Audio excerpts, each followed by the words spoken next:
Gerald Weinberg said, "All problems are people problems." What do you make of that statement?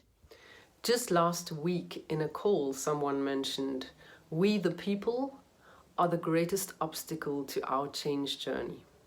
And yes, the problems seem to appear or become visible between people.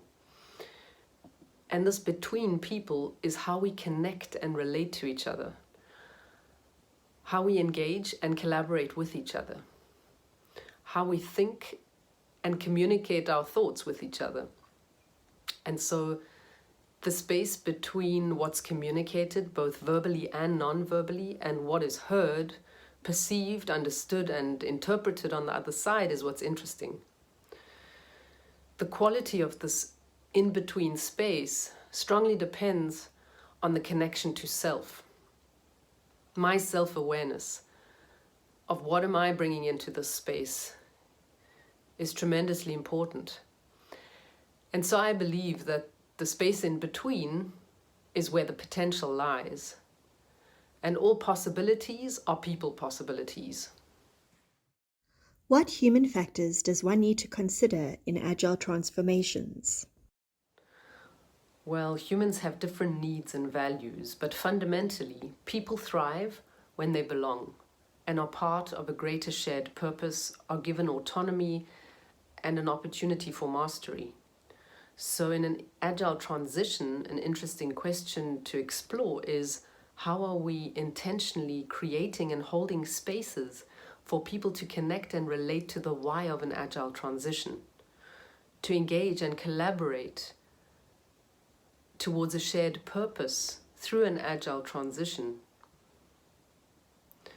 Now more than ever, we should be paying attention to how digital processes and electronic communication tools are reducing the shared experience of the in-between spaces where possibilities are born.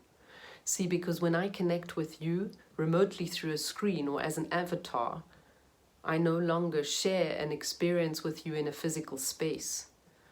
I'm not able to shake your hand, not just to physically shake your hand, but to be able to sense energetically who's inside that hand.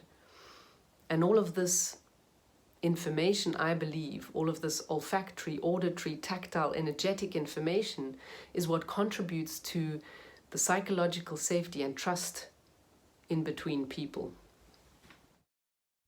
What have been your sources of inspiration in your own journey of understanding human factors?